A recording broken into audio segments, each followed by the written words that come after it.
Dígame. ¿Se acuerda en qué momento no se discutía si el tipo de cambio estaba alto o atrasado? No lo recuerdo, Lecer. ¿Hay algún momento en el que no hayamos estado discutiendo si el tipo de cambio es un tipo de cambio de equilibrio? ¿En la convertibilidad? En la convertibilidad. En la convertibilidad no discutíamos porque no había tipo de cambio, básicamente. Estaba fijado un peso, un dólar, y eso colapsó. Muchos, incluso economistas muy respetados, como Emanuel Álvarez Agis, dice que si hubiesen tenido una salida de la convertibilidad unos años antes, se evitaban ese colapso. Digo, que había sido, reconoce un éxito inicial y una demora, un letargo en la salida de ese modelo, que también es para polemizar o para discutir. Pero es cierto que durante la convertibilidad no se discutía. Tras cartón, todo el tiempo. Tras cartón, todo el tiempo. Sí. Digo, cuando los primeros años del gobierno de Néstor Kirchner con Roberto Lavagna, desde el think tank, que en ese momento el grupo de estudios que conducía Axel Kicillof, que se llamaba Senda, eran muy críticos con el esquema de dólar alto. Era un modelo de dólar alto, así lo definían, y hablaban de todas las implicancias que tiene un modelo de dólar alto. ¿Y ahí no se habla de tipo de cambio adelantado? Adelantado. Bueno, alto con respecto a qué, ¿no? Porque uno es más alto o más bajo en relación a algo. También discutir esto porque conceptos que son relativos muchas veces los absorbemos como absolutos. El tipo de cambio está atrasado, pero ¿con respecto a qué? ¿A qué me estás diciendo? Atrasado. Y esa es la discusión que hay que tener ahora. Cuando los que está ahora o cobra, ¿no?, mayor volumen esta discusión ahora, porque se dieron vuelta hasta quienes sostenían el modelo cambiario de Javier Milei. Me refiero básicamente a Juan Carlos de Pablo y a Ricardo Arriazu, que ambos hablaron en el día de ayer. Ricardo Arriazu directamente diciendo que si no devalúa el lunes, la economía se hunde. Digo que depende de una devaluación, básicamente, el ordenamiento de las variables. Digo, las variables están todas desacomodadas y desordenadas, todas. Sí. Digo, desde el tipo de cambio, la relación con los precios, que también está bajo presión. Digo, vemos claramente las remarcaciones y el aumento en las góndolas, muy atado a los servicios, y eso también lo podemos ver porque las tarifas están totalmente atadas a la evolución del tipo de cambio, más ahora que se profundiza la remuneración de la dolarización a las generadoras. Eso en el frente inflación, si se quiere, donde hay una presión muy fuerte, también en el frente fiscal, con lo cual uno puede pensar cómo va a ordenar esto. Y ahí, si uno sigue el manual económico del gobierno, es shock. Digo, no hay un programa de estabilización que vaya a ser gradual, va a ser shock. Entendiendo esto, Arriazu dice, ese shock tiene que ser la devaluación. Y lo dicen, a ver, voy a tratar de formularlo bien. ¿No será que lo dicen aconsejando a Milei que justamente suba el tipo de cambio para que se torne inaccesible para aquellos que están comprando barato ahora? De esa forma desalienta la demanda de dólares y en todo caso alienta liquidación de exportaciones para que vengan más dólares. Y ahí vamos al nudo gordiano del asunto. Digo, ¿por qué la devaluación es un fantasma recurrente de la dinámica económica doméstica y está ahí latente permanentemente? Porque en realidad el problema es que nosotros tenemos un bien que es más demandado de lo que se oferta. La demanda supera la oferta, y si uno ve la serie histórica, no importa de qué cantidad estemos hablando. Digo, no es que con 80.000 millones de dólares de exportaciones se contiene la demanda. No es que con 150.000 millones de dólares se contiene la demanda. Digo, no fumamos un crédito del fondo, no fumamos un blanqueo, no fumamos una competitividad inicial. Con lo cual me atrevo a decir que esto es lo que pone en jaque la idea de que existe un tipo de cambio de equilibrio. Digo, porque cuanta más oferta de dólares, la demanda crece por encima en un correlato directo. Digo, es como la elasticidad de importaciones-producción. Digo, en la medida en que la actividad arranca, la economía demanda importar más. En esa relación que se habla de 1 a 3 del producto, está estudiado y está validado por toda la Academia Económica que está esa relación. También hay una relación directa con la cantidad de dólares que se genera. Se generan tanto cantidad de dólares y la demanda la va a superar, porque ahí empiezan a presionar mayores dividendos, mayor dolarización de excedentes y todo lo que tiene que ver con la apropiación de lo que se genera.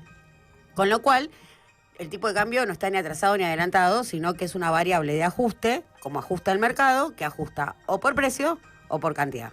Cuando la demanda de un bien supera la oferta, el mercado tiene dos opciones: ajusta por precio, entonces devalúa, lo pone más caro para que se descomprima la demanda, o ajusta por cantidad, y en ese caso lo que funcionaría es un cepo y administrar, y decir, bueno, tengo tanta cantidad, se la va a llevar este y este, o va a tener este objetivo, o esta guita es para esto. Entonces, ahí está la discusión. ¿Para quién son esos dólares y a qué precio? No estamos discutiendo si está alto o barato, o atrasado o adelantado. Estamos discutiendo para quién son los dólares que genera la economía doméstica sin importar la cantidad y a qué precio se convalida. Y lo cierto es que toda esta semana estuvimos viendo una oferta de dólares baratos, garantizados, y quien nos los está poniendo es el Tesoro norteamericano, ayer con una intervención récord a través de dos bancos, el Citi y la JP Morgan. Algunos hablan de 500 millones, otros hablan de 900. No me importa. No importa si son 500 o 900, porque en ambos casos es una friolera, es un montón de guita. Digo, si uno entiende ese ritmo, digo, hoy debería volcar otros 500 o quizá más, porque a medida que quedan 48 jornadas. Entonces, también entra en tensión esto de Donald Trump diciendo es un país que está muerto, que se está, usted no entiende, se están muriendo. Usted no entiende, se están muriendo, y la foto es los que se están muriendo están comprando dólares. Bueno, pero ahí hay que justamente introducir algo que usted hace muy bien. ¿Son los amigos de Scott Bessent los que están comprando? A ver, sí, en una lectura lineal, claramente, digo, Rob Citrone es uno de los que está aprovechando la salida de la Argentina. Pero es muy lineal decir que son solo los amigos de Scott Bessent, digo. Hay muchos jugadores y muchos agentes, y aún así, con todos esos agentes, digo, que no son, digo, a ver, no estamos hablando del conjunto de los argentinos, no estamos hablando de 1 millón, 1,5 millones de personas las que compran o están adquiriendo estos dólares. O sea que es una porción ínfima, ínfima de la población. Y ahí uno encuentra, digo, por supuesto que están los acreedores, los que apostaron a los bonos, los que ven los bonos derrumbar si quieren una salida pronta. Digo, esto es un dato, lo de los bonos es un dato, porque el derrumbe de los bonos, que por supuesto está linkeado al riesgo país, hace a los balances o a la liquidez que tienen las sociedades de bolsa, que manejan los activos. Con lo cual, el derrumbe de los bonos, ayer una de las noticias que corría, o la información o los rumores que corría como reguero de pólvora en el mercado, era la quiebra de Balance. Balance es una de las 5 ALICs más importantes que tiene el mercado financiero doméstico, que por cierto es muy pequeño. La profundidad, digo, es 2 centímetros. Un charquito. Es un charquito, es un charquito. El quiebre de Balance habla del temblor, o por lo pronto, ya solo el rumor del quiebre de Balance, bueno, da cuenta del temblor financiero que se atraviesa por estas horas, que está siendo sostenido a duras penas, porque usted bien lo marcó, a duras penas por el Tesoro norteamericano, que cada vez se le achica más el margen también. Digo, no es que Scott Bessent puede poner 500 millones de dólares todos los días en sostener a la Argentina. Entonces, bueno, presión muy fuerte de la élite financiera global, que dice, los dólares que tenés los ponés más caro para desalentar y garantizar la competitividad de las exportaciones, porque ese es el principal punto, digo, el principal fundamento de una devaluación es que las exportaciones sean más competitivas, y con eso, bueno, generar los recursos, o sea, mayor exportaciones, mayor capacidad de juntar reservas, mayor disponibilidad de divisas, ¿no? Ese es el principal argumento que tienen quienes piden una devaluación. El correlato de esa devaluación, por supuesto, es un traslado a precios, porque como suben las exportaciones, además, ¿no?, de el comportamiento especulativo y todo lo que implica el pass-through, que no es tampoco una sola variable. Digo, también hay que entender que en la medida en que mejora la competitividad de las exportaciones, o sea, se gana más por la exportación, ese producto es el mismo producto de la mesa de los argentinos, con lo cual ahí también hay un componente muy fuerte. Entonces, no solo se suben los precios, te come el salario, y si no hay una política salarial que acompañe, o una decisión de activar paritarias, que por lo menos cuando se dicen la acompañan, es mentira, corre siempre por detrás, porque si a mí me actualizan a mes vencido, lo que yo no me comí el mes pasado, no me lo como el mes siguiente. Pero si no hay una sola política de compensación. Claro, es la pulverización total de quienes tienen sus ingresos en pesos. Pero a la vez, y esto también hay que entenderlo, porque muchas veces nos dicen, no, bueno, nos sacaron el peso de la inflación, ¿no?, que es psicotizante, que no te permite planificar, porque digo, es cierto, la dinámica inflacionaria que atravesamos durante el último periodo del gobierno de Alberto Fernández tras la devaluación que había pedido el Fondo Monetario Internacional, que se la disparó fuerte a Sergio Massa porque teníamos otro nivel de actividad, y ahí también empieza a jugar la puja distributiva y otros componentes. Cuando la actividad, por supuesto, está caliente, el impacto es mucho mayor que cuando las ventas están completamente derrumbadas. Me perdí a lo que iba. Esto, que esa inflación, que resulta psicotizante, que te da un 12% un mes, y que más allá de eso, digo, que se lee como esto, como el peor de los impuestos, como dice Javier Milei, y se le festeja mucho haber frenado, o por lo menos estancado o amesetado la inflación, porque también estamos en niveles muy altos, del 30%, tiene su lado muy positivo. Y le voy a dar un ejemplo muy claro. Digo, yo empecé a pagar el viaje de egresados de mi hija, y era una carga sobre mi salario inmensa al segundo durante los últimos 2 años del gobierno de Alberto Fernández. Empecé, era un esfuerzo enorme pagar el viaje de egresados, y cuando lo terminé de pagar eran las moneditas que me ido. Se licúan también las cuotas, se licúan los créditos. Digo, tiene todo un componente positivo también. Digo, cuando no necesariamente. Cuando son cuotas fijas. Claro, cuando son cuotas fijas en un marco inflacionario. Sí, digo, uno fija cuotas fijas que, claro, que por supuesto la primera igual ya te compensa. Digo, no, tampoco las empresas van a pérdida, ¿no? Digo, tienen contemplada las proyecciones de inflación que se puedan dar, siempre hay una sorpresa. Pero una vez más, quienes piden la devaluación, y también marcar que una devaluación, y esto lo demuestra la experiencia, siempre conlleva a otra devaluación. Claro. Digo, no es un invento. ¿Hasta cuándo dura el tipo de cambio? Es la pregunta. Claro, no es un invento. Digo, ¿cuándo se vuelve a atrasar? Ni bien te sube el precio. Porque si queda atrasado, digo, ahí vos decís, bueno, está atrasado con respecto a la inflación, se te atrasa el toque. Queda atrasado con respecto a tus socios comerciales. Bueno, y ahí la lectura es más compleja. Cuando Caputo dice, ¿cómo me van a venir a hablar de dólar atrasado si estoy en récord de exportaciones? Es un fundamento muy sólido. Dice, yo tengo las exportaciones, están súper competitivas. Si tengo que evaluar para darle competitividad a mis exportaciones, es fake, no le voy a dar competitividad a las exportaciones. Y acá coincido con Toto Caputo, que no necesariamente esa devaluación le vaya a aumentar la disponibilidad de divisas genuinas frente a las ventas al exterior, porque además también están atadas a otra variable, que son las cotizaciones internacionales, la presión que te pueda jugar Estados Unidos por las cargas impositivas a tus sectores. Perdón, voy a introducir una pregunta. La devaluación es un pedido también del Fondo Monetario Internacional, y no se decía que era porque reclama que Argentina acumule reservas. Exactamente. Entonces, ¿qué dice? Bueno, ese es el argumento del Fondo Monetario Internacional, que dice, si vos lo subís, descomprimís la demanda porque está más caro, eso te va a permitir a vos comprar los dólares que te queden disponibles. Para pagarme a mí. Para pagarme a mí. Ese es el problema por el cual presionan a la devaluación, y hay un consenso en la élite financiera global, porque una vez más, estamos hablando de quién se lleva los dólares disponibles.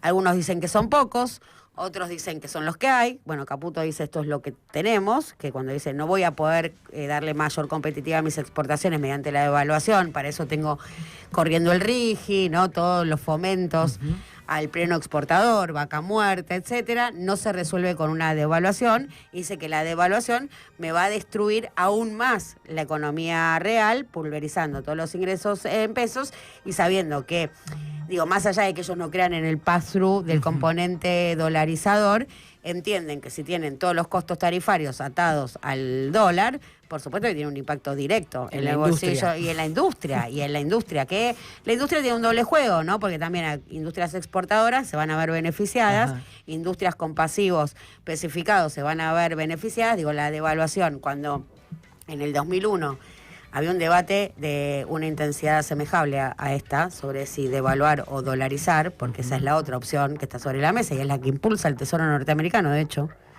Digo, del Tesoro norteamericano está garantizando un tipo de cambio fijo o haciendo el esfuerzo, le está costando mucho, pero está haciendo el esfuerzo por sostener una neoconvertibilidad, si se quiere, más cercana a la dolarización. Cuando esta discusión calentó mucho en pleno estallido de la convertibilidad, si la salida era devaluar o dolarizar, se imponen los devaluadores con el Vasco de Mendiguren al frente de la Secretaría de Especificación Asimétrica. En realidad lo ponen al Vasco. Claro, pero ¿por qué? Porque también para la industria representada, le decimos la industria, pero en realidad estamos hablando de la Unión Industrial Argentina, que tiene más que ver con AEA y con factores de poder real que con el entramado productivo. Ojo que AEA se fundó meses después. Meses después, sí, estaba el Foro de Convergencia Empresaria, no, ahí también fue por el 2002, pero ahí estaba esa discusión. Sí, estaba la discusión, sí. Y terminaron pariendo eso. Claro, sí. digo, la salida de la convertibilidad demoró sus 2 años. Claro. Digo, no es que se salió de un día para el otro, digo, hubo una cesación de pagos, pero fue un proceso, ¿no? Por supuesto que estalló en diciembre del 2001 y todos recuerdan la foto del corralito, pero el corralito es una foto más de esa película. Sí. Y en esa discusión, bueno, finalmente se sale con la especificación asimétrica de Mendiguren, con mucha presión de los jugadores locales, y Remeslenikov, claro, pero Mendiguren fue como el cerebro, dice usted. De lo que fue el 4-1, ¿no? El primer 4-1. Viandazo tremendo fue. Pero, digo, una vez más, ¿para quién? Cuadruplicó el tipo de cambio, Glesser, nos hizo pero mierda. especificó las deudas. Di Pierri, yo había sacado un crédito en dólares para pagar mi primera propiedad. La comida, y la propiedad pasó, está bien, pero una vez más identificar segmentos, porque así como le cuento que para la clase media, digo, con esto no la quiero defender, yo prefiero no, y una vez más, prefiero que la cuota del viaje egresado sea $1 antes que caer en una devaluación que me licúe la deuda, o asimismo en una especificación de los pasivos que tuvo que asumir el Estado. Porque esa casa que yo iba a pagar en 30 años porque valía $60.000, la pagué en 6 meses porque mi papá dijo, 60.000 pesos te los pongo yo. 60.000 pesos te los pongo yo, pagámelos a mí. Y en 7 meses me pagué una propiedad con 21 años, 22 años. 23. Bueno, no pasa nada si me miente con la edad a mí. Con lo cual, digo, todo es más complejo. Entonces, ahora lo interesante es cómo el gobierno sigue sosteniendo hasta el punto de que me llegan a convencer, Di Pierri, cuando dicen que no va a haber una devaluación. Sí, vuelva, soy muy ingenua. Digo, por suerte, no es que cuando me la creo me convenzo. Digo, me la creo y después digo, che, me están convenciendo. Pero sos tarada. ¿Vos realmente crees que no va a devaluar el lunes? Cuando uno escucha los fundamentos, los argumentos, bueno, realmente, digo, da para creerles que ellos insisten con su teoría del tipo de ir hacia una neoconvertibilidad. Uno escucha que más que una devaluación, ellos quieren ir a una neoconvertibilidad. Mi corta experiencia en coberturas políticas indica que la política siempre reniega de estas imposiciones del mercado, los actores del mercado, pujando por devaluaciones, pero que siempre pierde. Mira como el optimismo de Di Pierri, todo mucho, claro, porque esto a Villa Manuelita no le importa, no está jugando en esta cancha. Villa Manuelita ya está pasando hambre, Iglesia. Bueno, hay que meterlo a discutir esto.